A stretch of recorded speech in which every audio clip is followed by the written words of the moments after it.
Hello boys and girls, my name is Miss Gabby and I'm going to be reading Paddington by Michael Bond.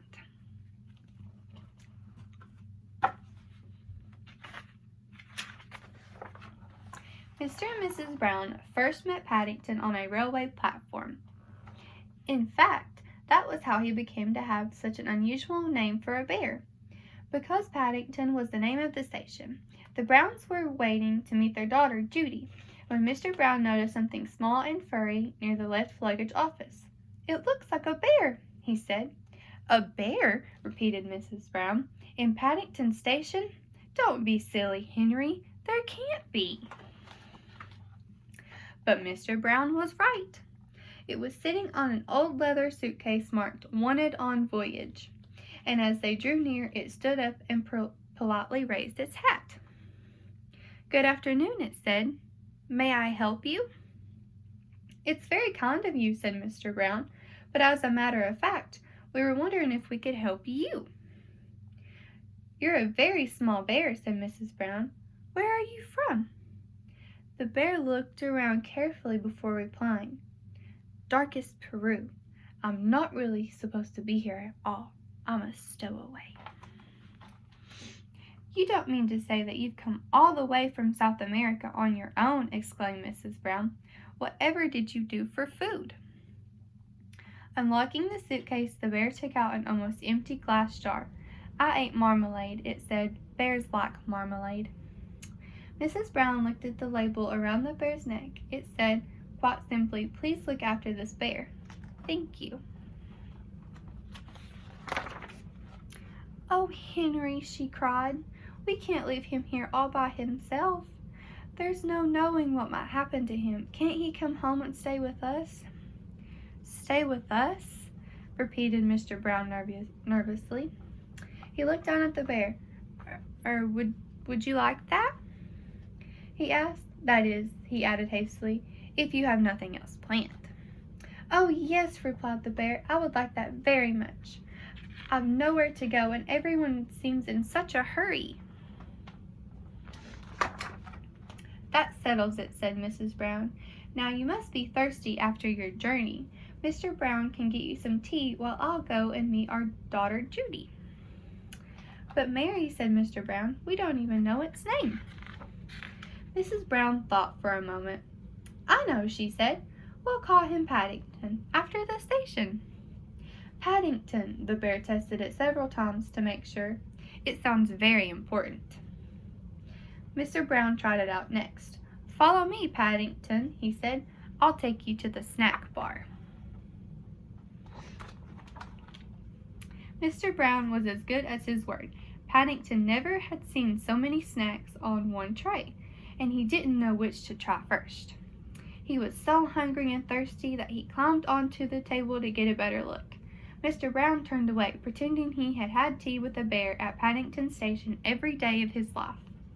"Henry," cried Mrs. Brown when she arrived with Judy, "what are you doing to that poor bear?" Paddington jumped to raise his hat, and in a haste he slipped on a strawberry tart, skidded on the cream, and fell over backward into his cup of tea. "I think we'd better go before anything else happens," said Mr. Brown. Judy took a hold of Paddington's paw. "Come along," she said. "We'll take you home, and you can meet Mrs. Bird and my brother Jonathan." Mr. Brown led the way to a waiting taxi. "Number 32, Windsor Gardens, please," he said. The driver stared at Paddington. "Bears is extra," he growled.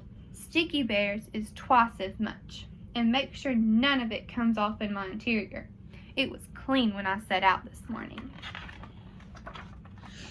The sun was shining as they drove out of the station, and there were cars and big red buses everywhere. Paddington waved to some of the people waiting at a bus stop, and several of them waved back. It was all very friendly. Paddington tapped on the taxi driver on his shoulder. "It isn't a bit like Darkest Peru," he announced. The man jumped at the sound of Paddington's voice. "Cream," he said bitterly.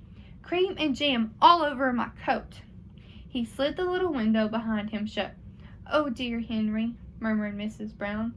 "I wonder if we're doing the right thing."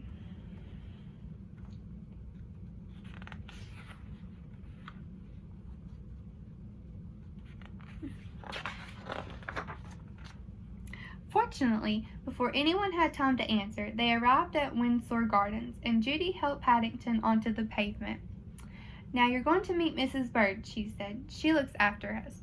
She's a bit fierce at times, but she really doesn't mean it. I'm sure you'll like her." Paddington felt his knees begin to wobble.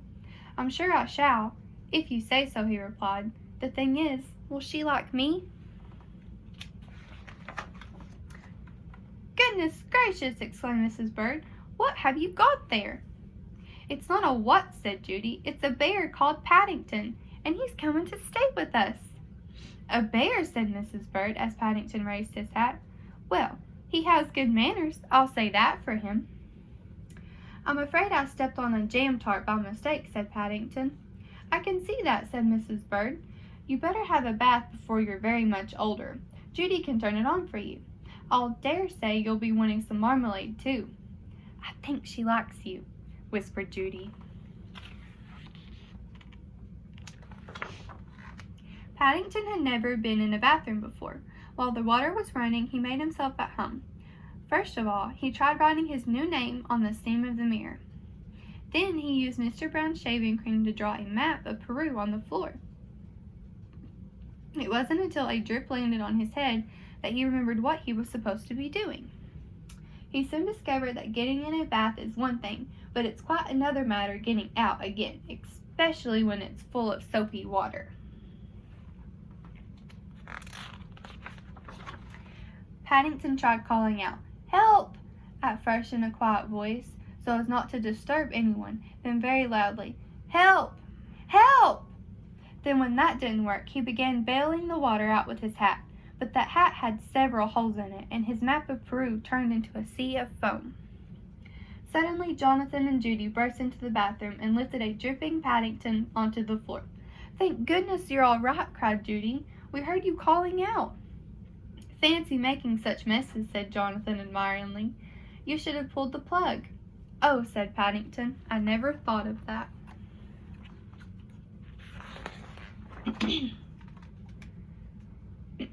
When Paddington came downstairs, he looked so clean that no one could possibly be cross with him. His fur was His fur was all soft and silky, his nose gleamed, and his paws had lost all traces of the jam and cream. The Browns made room for him in a small armchair. Mrs. Bird brought him a pot of tea and a plate of hot buttered toast and marmalade.